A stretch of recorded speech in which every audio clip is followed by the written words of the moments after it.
Okay, maybe you can try again. Somebody can say something. Maybe I had paused the recording. Mary? I'm fine with the your scenario. Oh, I can't But hear still. talk. Now, for this, more on scenario analysis, the more on scenario analysis, more on scenario analysis. Now, we want to try out the best, and worst case scenarios. And to do that, we are going to use what we refer to as the choose function. So, this is what we refer to as the choose function that can help us do that. So, here with the choose function, because we have revenue and costs. So, you can see revenues and costs. Now, revenues are presented both best, and worst. Then cost of sales, we also have best, and worst. So all of those are under the different scenarios that we want to try out. So we are going to use the choose function doing what we want to do. Now go to the revenue up there, revenue, then do an equal sign, revenue, then do an equal sign, equal sign, then choose, then tab key, choose, then tab key. Now index, I forgot the index thing, but index should be where you see choose scenario. There's a cell here, cell C, somewhere here, C91. So you click somewhere here, we'll be writing something here. So where there is choose scenario arrow, the cell that follows, that is C91, lock it with absolute cell referencing, absolute cell referencing. So it's locked, that is the index number, locked, then comma. Then we have the scenarios. So you'll click on the first one, the best, where the best revenue, which is 145K, comma. Click on the best revenue, which is 100, comma. Then click on the worst revenue, which is 5,500. So that is all. Close bracket and enter. So don't lock those ones. So equal sign, choose, click on the index number, then select the scenarios. Now there is no answer here because you have to write one. So that is the first scenario. So you need to have one here, one, and now you'll have the answer up there. So make sure you have one. We have the first scenario, the second scenario, and the third scenario.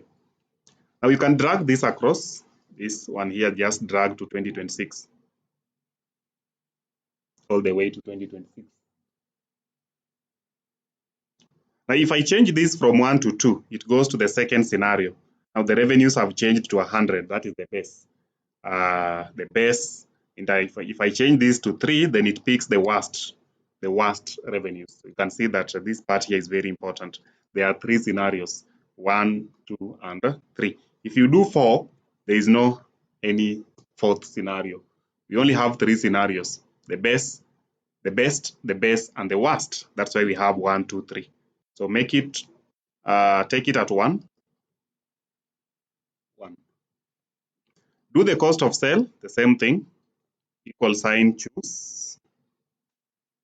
Equal sign, choose. Tab. The index, click on the index and lock it with absolute cell referencing, that is F4. F4, comma. Then once you've locked it, go to the cost of sale and click on the first one under base, the 30K, comma. Click on the second one, which is base, 45,600, comma. Then click on the third one, which is worst, 25,200, 45,200. Close those brackets and enter to get your scenarios on the cost of sale. Cost of sale. Enter, then you'll drag across. You will drag across.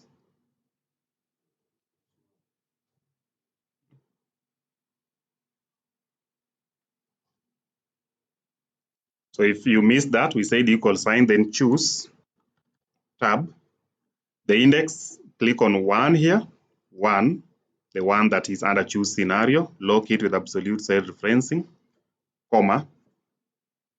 Under cost of sale, the first one is the best, comma. The second one is the best, comma. The third one is the worst, that way. Close those brackets. Close those brackets and enter. Then drag across. Drag across. Now get the gross profit, which I believe you can. I just do alt equal the gross profit, and we have our gross profits. Alt equal will get the difference between revenue and cost of sales. Now the intention of what we've done is that you can play around with different scenarios. Like if you want scenario 1, which is best, you write 1 there. If you want the second scenario, which is a best, you write number 2. Then you can see they are changing if you click somewhere. The last one is 3. You enter, then you get the worst scenario that way. But you see, writing 1, 2, and 3 every time is not the best thing to do. That is where we bring in data validation. So data validation is a feature in Excel that allows you to only use particular types of data in a cell. So I want to create a validation list. I want to create a validation list in that area that will restrict me only to 1, 2, and 3 as my scenarios. So click where there is 1. Click where there is 1. Then go to the data menu. We are already there. Under data tools. Now, under data tools. Data tools. Locate data tools. Then under data tools, you will see text to column. You will see flash fill. You will see removing duplicates. Then you will see data validation as the last one. So this is data validation. Click on the arrow. There's an arrow on data validation. Then select data validation. Now, where is your cursor? Here, where there is 1. That is where we are creating a validation. If your cursor is somewhere else, then it means you are creating at a different area. So we are here under choose scenario where we've written 1. So data validation. Then under validation criteria, you can see allow and any value. Click on the arrow. Click on the arrow and select list. List. List. List. So under allow, click on the arrow and select list. Then go to source.